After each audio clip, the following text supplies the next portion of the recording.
With the breach of 3 levees protecting New Orleans, the landscape of the city has changed dramatically, tragically, and perhaps irreversibly. There's now over 25 feet of water where there was once city streets and thriving neighborhoods.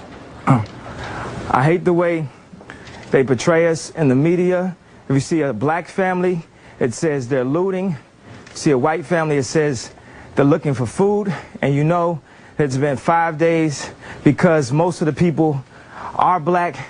And even for me to complain about, I would be a hypocrite because I've tried to turn away from the TV because it's too hard to watch. I've even been shopping before even giving a donation. So now I'm calling my business manager right now to see what is the biggest amount I can give, and just to imagine if I was down there, and those are my people down there. So anybody out there that wants to do anything that we can help with the setup, the way America is set up to help the poor, the black people, the less well off as slow as possible. I mean, this is Red Cross is doing everything they can. We already realize a lot of the people that could help are at war right now, fighting another way, and they've given them permission to go down and shoot us.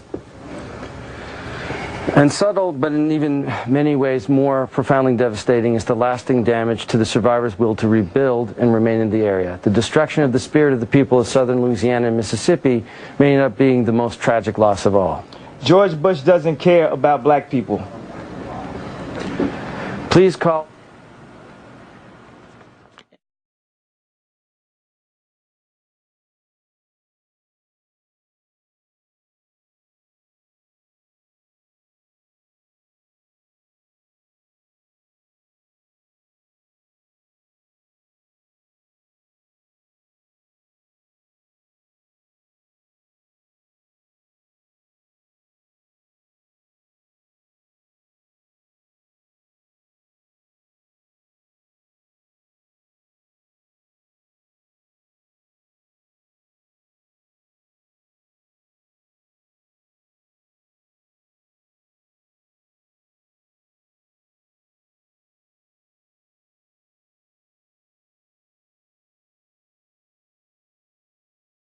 President Broussard, let me start with you.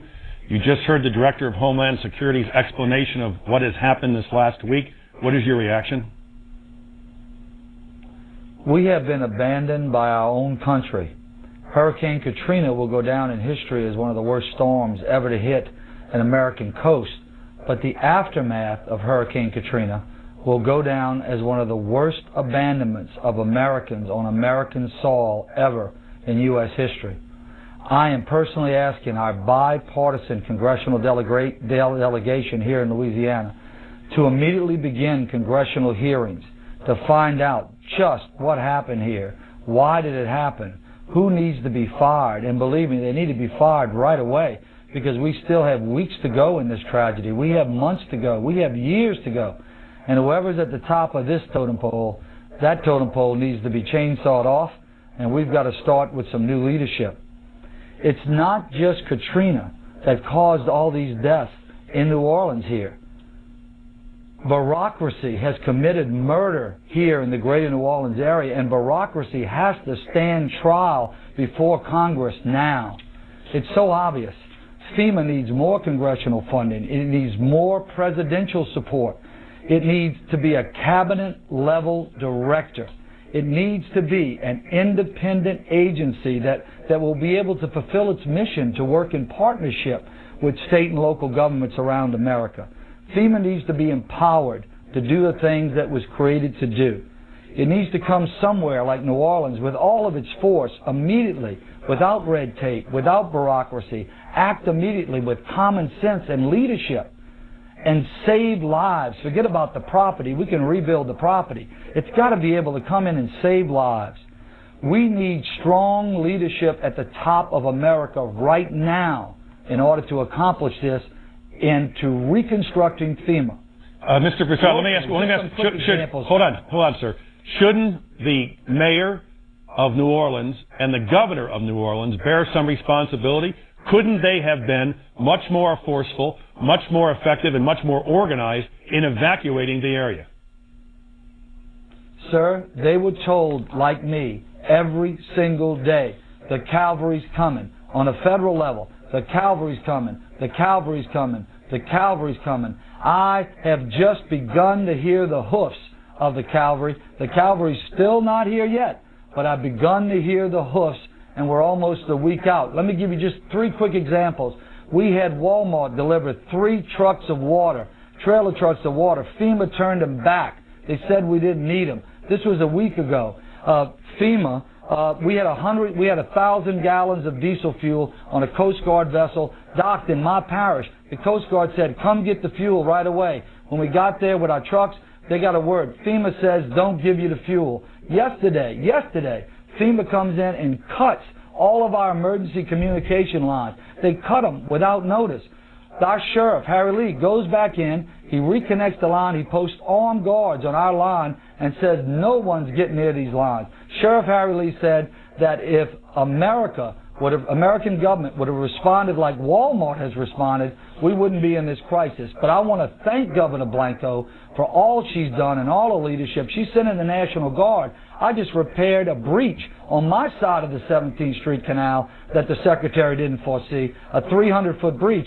I just completed it yesterday with convoys of National Guard and local parish workers and levee board people. It took us 2.5 days working 24/7. I just closed it. I'm telling you, most importantly, I want to thank my public employees that have worked 24/7, that burn out, the doctors, the nurses.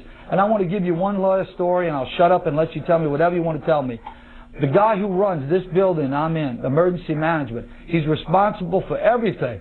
His mother was trapped in St. Bernard Nursing Home, and every day she called him and said, are you coming, son? Is somebody coming? And he said, yeah, Mama, somebody's coming to get you. Somebody's coming to get you on Tuesday. Somebody's coming to get you on Wednesday. Somebody's coming to get you on Thursday. Somebody's coming to get you on Friday. And she drowned it Friday night. She drowned it Friday night. Mr. President, nobody's coming to get it. Nobody's coming to get it. The Secretary has promised. Everybody's promised. They've had press conferences. I'm sick of the press conferences. For God's sakes, shut up and send us somebody. Just take a pause, Mr. President. While you gather yourself in your very emotional times, I understand. Let me go to Governor Haley Barbour of Mississippi. Governor Barbour, can you bring our audience up to date on what is happening in your state? How many...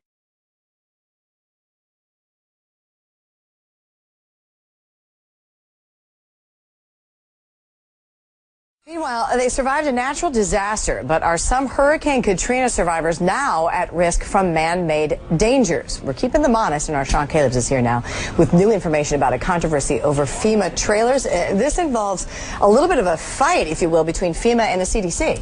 Right. The allegation is FEMA knew pretty much right after the storm when they started putting trailers, both mobile homes and travel trailers, big difference, down in the Gulf area, and people began moving in them. It became apparent very early on that there was a possibility of formaldehyde poisoning. Now, formaldehyde is an agency that is used, an agent rather, that is used to preserve wood. Now, FEMA had an entity of the CDC called the Agency for Toxic Substances and Disease Registry. Got all that? Do a study on the short-term effects of living there, because the concern was for FEMA, look, people aren't going to be living in those trailers that long. We want to find out what they're exposed to, what the dangers are, and if we need to move people out of those trailers instantly. Now, what we're looking at now, however, a congressional subcommittee, the Committee on Science and Technology, looked at the notes between FEMA and the CDC, and what congressional investigators are worried about is maybe FEMA ask the CDC to whitewash or not do a long-term study on the long-term effects of living in the FEMA trailers. FEMA says, look, that's not the case. You're talking about apples and oranges, but boy, this is just going to ratchet up the heat on FEMA. And I think more than anything, Heidi, it's an example of how poorly prepared FEMA was to provide help to that region. Everybody who lives there, I've been there more than 2 years now, knew that the big one would put tens of thousands of people out of their homes. Yeah. So what was the answer?